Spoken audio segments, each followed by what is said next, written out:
సామ బచ్చలి పచ్చి శనగల అన్నం. సామ అంటే సామలు, బచ్చలి కూర, అలాగే పచ్చి శనగలు, ఈ మూడిటితో కలిపినటువంటి అన్నం అన్నమాట. ముందుగా కావాల్సిన పదార్థాలు ఏంటో చూసేద్దాం. సామ బచ్చలి పచ్చి శనగల అన్నం తయారు చేసుకోవడానికి కావాల్సిన పదార్థాలు: ఉడకబెట్టిన సామ అన్నం 1 కప్పు, ఉడకబెట్టిన పచ్చి శనగలు 1 కప్పు, పచ్చిమిరపకాయలు 4, కరివేపాకు కొద్దిగా, అల్లం ముక్కలు 1 టేబుల్ స్పూన్, పసుపు 1/2 టేబుల్ స్పూన్, జీలకర్ర 1 టేబుల్ స్పూన్, నూనె 3 టేబుల్ స్పూన్లు, ఉప్పు తగినంత, బచ్చలి కూర 1 కప్పు. సామ బచ్చలి పచ్చి శనగల అన్నం తయారు చేసుకోవడానికి కావాల్సిన పదార్థాలన్నీ కూడా రెడీగా ఉన్నాయి. దీనికోసం మనం ముందుగా సామాలు ఉడికించుకొని పెట్టుకున్నామండి. అంటే కొంచెం మరీ ముద్దగా కాకుండా లైట్గా పొడి పొడిగా వచ్చేటట్టుగా మనం ప్రయత్నించాలి 100%. తర్వాత బచ్చలి కూర, ఆవపిండి, ఉడికించిన పచ్చి శనగలు ఇవన్నీ కూడా రెడీగా పెట్టుకున్నాం. అయితే ఇక్కడ మనము బచ్చలి కూర అనేది ముఖ్యమైన పదార్థంగా భావిస్తున్నాము. అండ్ దాంతోపాటు సామాన్లు ఉపయోగించి చేస్తున్నాము.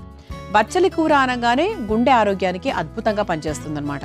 అంటే ఒంట్లో పేరుకుపోయినటువంటి కొలెస్ట్రాల్, హార్ట్ దగ్గర ఉన్నటువంటి హార్ట్ కొలెస్ట్రాల్ చాలా వరకు తగ్గించి గుండె ఆరోగ్యాన్ని చాలా బాగా మెరుగుపరుస్తుంది. అంతేకాకుండా బచ్చలి కూర పిల్లలకి ఎక్కువగా పెట్టండి అని చెప్తూ ఉంటారు. ఎందుకంటే అందులో కాల్షియం ఎక్కువగా ఉంటుంది, ఎముకలకు చాలా బలాన్ని చేకూరుస్తుంది. అంతేకాకుండా ఇందులో మనకు ఒమేగా-3 ఫ్యాటీ యాసిడ్స్ ఎక్కువగా ఉంటాయి.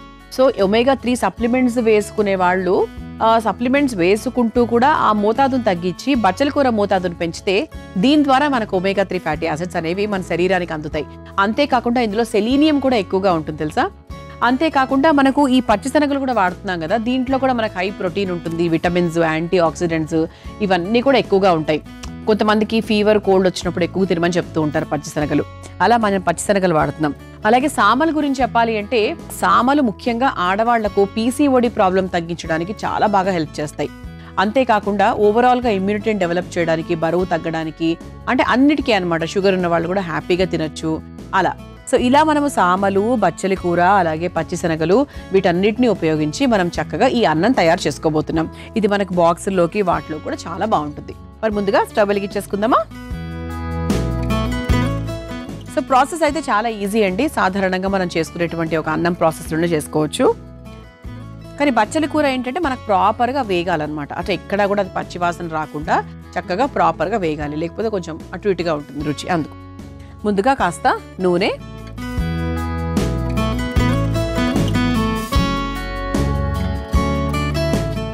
ఒక 3 స్పూన్ల నూనె. నూనె కాస్త వేడైన తర్వాత ఇక దినుసులు వేసుకోవచ్చు. దినుసులు అంటే నేను మామూలుగా జీలకర్రతో మొదలు పెడుతున్నాను. మీరు మామూలుగా మసాలా దినుసులు వేసుకోవాలి అంటే వేసుకోవచ్చు. అంటే దీని కొంచెం మనకు మసాలా ఆ రుచి రావాలి, ఆ ఘాటు రావాలి అనుకుంటే చక్కగా యాలకులు, దాల్చిన చెక్క ఇవన్నీ కూడా వేసుకోవచ్చు. సో నేను ముందుగా కాస్త జీలకర్ర వేసానండి. జీలకర్ర కొంచెం వేడెక్కుతూ ఉండవా ఇందులో అల్లం ముక్కలు,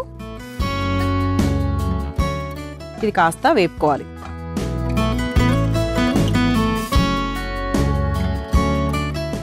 ఆ తర్వాత పచ్చిమిరపకాయలు,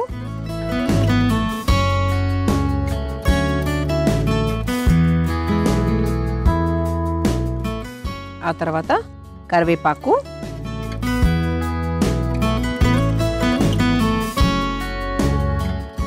ఆ తర్వాత కాస్త పసుపు. పసుపు వేస్తే మనకి రంగు కూడా మారుతుంది. ఇది కూడా మనకు యాంటీ ఇన్ఫ్లమేటరీ, యాంటీ బ్యాక్టీరియల్, చక్కగా ఆరోగ్యానికి చాలా చాలా మంచిది. ఆ తర్వాత మనం బచ్చలి కూర వేసుకుందాం. అంటే 1 కప్పు బచ్చలి కూర తీసుకున్నానండి నేను. ఇది వేసుకొని చక్కగా వేయించేసుకోవాలి.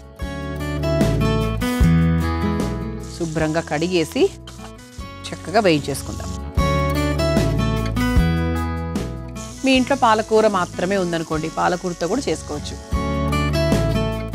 అంటే ఒక్కొక్క రోజు ఒక్కొక్క వంటలో ఒక పదార్థాన్ని తీసుకుంటూ ఉంటాం, మంచి హెల్త్ అని అందించేది.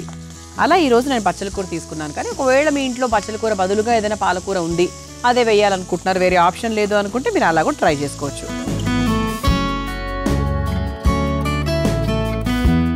కొంచెం దగ్గర పడేదాకా వేయించుకోవాలి. ఉప్పు వేస్తే ఏంటంటే ఇంకొంచెం ఫాస్ట్గా వేగుతుంది.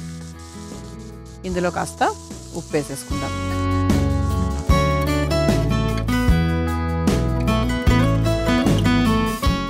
అంటే మనకి బచ్చలి కూరలాగా పెడితే పిల్లలు కొంతమంది తింటారు, కొంతమంది చాలా పిక్కీగా ఉంటారు ఈటర్స్. మాకు ఇది వద్దు అదొద్దు అనేవాళ్ళే ఎక్కువ. అద్భుతంగా ఇలాంటి కూరలు పెట్టి తినేవాళ్ళు ఎంతమంది ఉన్నారు చెప్పండి? చాలా తక్కువ మందే ఉంటారు.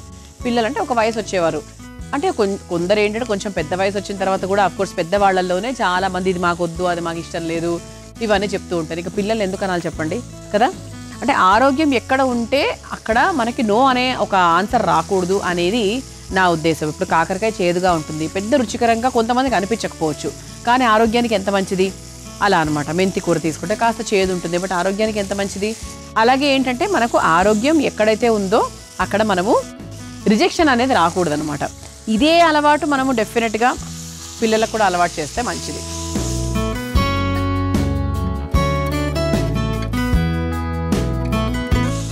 మనకు లైట్గా బచ్చల కూర వేగింది. ఇప్పుడు మనము ఉడికించుకొని పెట్టుకున్నటువంటి పచ్చి శనగలు ఏవైతే ఉన్నాయో ఇదిగోండి ఇలా మ్యాష్ అయిపోతాయి. ఇలా పచ్చి శనగలు మనము ఒక కప్పు తీసుకున్నాం కాబట్టి దీనికి ఒక కప్పు, అంటే ఒక పెద్ద కప్పు నిండా బచ్చల కూర అంటే మనకు ఆకుకూరలు ఎంత తీసుకున్నా కూడా మనకు పెద్ద కనిపించవనుకోండి, అదొక విచిత్రమైన విషయము. అందుకు ఒక 1/2 కప్పు పచ్చిశనగలు ఉడికించినవి తీసుకొని చక్కగా వేయించేసుకుందాం. కానీ ఎంత బాగుందండి అసలు కదా, చూడ్డానికైతే మంచి గ్రీన్గా చక్కగా ఉంది. అంటే మన గ్రీన్స్ ఎంత ఉంటే మనకు ఆరోగ్యం అంత మెండుగా ఉంటుందన్నమాట.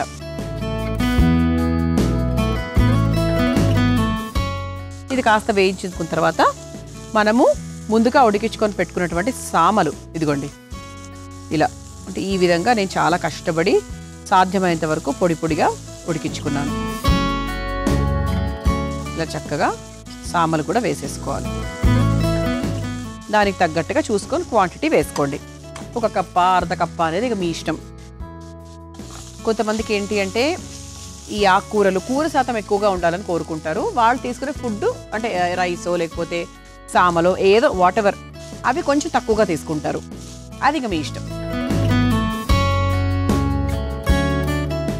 చివరిగా యాక్చువల్ నిమ్మరసం వేసుకుంటే కూడా బాగుంటుంది ఇంట్లోకి. ఇంక దీంట్లో టేస్ట్లు దీన్ని ఎలా పెంచుకుంటారు, దీన్ని మీ ప్రకారంగా మీ ఇష్టానికి తగ్గట్టుగా ఎలా చేసుకుంటారు అనేది అఫ్కోర్స్ ఇక మీ ఇష్టం. చూసారు ఎంత బాగుందో. చక్కగా మనకు అరికలు కొంచెం ముద్దగా ఉడుకుతాయండి, కానీ సామలు పర్వాలేదు కాస్త నీట్గానే ఉడుకుతాయి అన్నమాట. ఓకే, సో ఇలా మనం అన్నీ వేసేసుకున్నాము, మిక్స్ చేసేసుకున్నాము, ఉప్పులు కారాలు అన్నీ వేసుకున్నాం. చాలా సాత్వికంగా తయారు చేసుకుంటున్నాం ఈ వంటని. మరి ఇది ఒక 2-3 నిమిషాలు అలా వదిలేస్తే చక్కగా టేస్టీగా తయారవుతుంది. చూసారా ఇలా చక్కగా మిక్స్ చేసేసుకున్నాము. రంగు కూడా చక్కగా గ్రీన్ అండ్ మనం వేసిన ఆ ఎల్లో పసుపు వల్ల మంచి రంగులో అయితే వచ్చేసింది. మనకు ఈ సామల వల్ల ఆడవాళ్ళకి PCOD అని చెప్పాను కదా, దాంతోపాటు పెద్దవాళ్ళకు కూడా అంటే కీళ్ళ నొప్పులు, ఆ తర్వాత జాయింట్ పెయిన్స్ ఎక్కువగా ఉన్న వాళ్ళకు కూడా ఇది చాలా బాగా హెల్ప్ చేస్తుంది. అంటే ముఖ్యంగా కాల్షియం ఎక్కువగా ఇప్పుడు ఇందులో అయితే ఎక్కువగా ఉందో ఆటోమేటిక్గా ఏంటి అంటే ఈ ఆస్ట్రోపెరోసిస్, తర్వాత ఆర్థరైటిస్, జాయింట్ పెయిన్స్ ఇటువంటి ఇబ్బందులు ఉన్న వాళ్లకు చాలా చక్కటి రెమెడీ లాగా అనిపిస్తుంది అనమాట. ఓకే, సో ఇలా మనము అటువంటి చక్కటి సామలు, అలాగే బచ్చలి కూర, అలాగే పచ్చి శనగలు వీటన్నిటి కాంబినేషన్లో చక్కగా ఈ అన్నం తయారు చేసేసుకున్నాము. ఇటువైపు మా ప్లేట్ కూడా చాలా అందంగా రెడీ అయ్యి ఎదురు చూస్తుంది ఎప్పుడెప్పుడు సర్వ్ అవుతుందా తన ప్లేట్లోకి అని చెప్పి. ఓకే, సో ఇప్పుడు ఇంకా సర్వ్ చేసేస్తానండి. ఇలా ప్లేట్ చేతిలోకి తీసుకుందాం.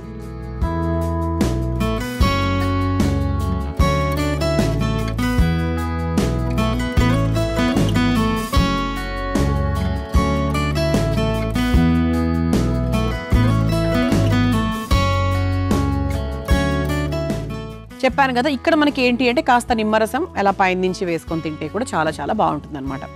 అప్పుడంటే కొంచెం పుల్లగా, కొంచెం కారంగా, కమ్మగా అన్ని మిక్సప్ అయిపోయి ఉంటుంది. చూసారు కదా, మరి సామ, బచ్చలి, పచ్చి శనగల అన్నం ఎంత సులభంగా తయారు చేసుకోవచ్చో మరి మీరు కూడా నేర్చుకోవాలనుకుంటున్నారా? అయితే కావాల్సిన పదార్థాలు తయారు చేసుకునే విధానం మరొకసారి చూసేయండి. సామ, బచ్చలి, పచ్చి శనగల అన్నం తయారు చేసుకోవడానికి కావాల్సిన పదార్థాలు: ఉడకబెట్టిన సామ అన్నం 1 కప్పు, ఉడకబెట్టిన పచ్చి శనగలు 1 కప్పు, పచ్చిమిరపకాయలు 4, కరివేపాకు కొద్దిగా, అల్లం ముక్కలు 1 టేబుల్ స్పూన్, పసుపు 1/2 టేబుల్ స్పూన్, జీలకర్ర 1 టేబుల్ స్పూన్, నూనె 3 టేబుల్ స్పూన్లు, ఉప్పు తగినంత, బచ్చలి కూర 1 కప్పు. సామ, బచ్చలి, పచ్చి శనగల అన్నం తయారు చేసుకునే విధానం: ముందుగా స్టవ్ వెలిగించి బాండీలో నూనె వేసి వేడైన తర్వాత అందులో జీలకర్ర, అల్లం ముక్కలు, పచ్చిమిర్చి, కరివేపాకు, పసుపు, తరిగిన బచ్చలి కూర, కాస్త ఉప్పు వేసి వేయించుకోవాలి. తర్వాత అందులో ఉడికించిన పచ్చిశనగలు, ఉడికించుకున్న సామల అన్నం వేసి కలిపి 2 నిమిషాల పాటు మగ్గించుకొని ఒక సర్వింగ్ ప్లేట్లోకి తీసుకుని సర్వ్ చేసుకుంటే సామల బచ్చలి పచ్చి శనగల అన్నం రెడీ.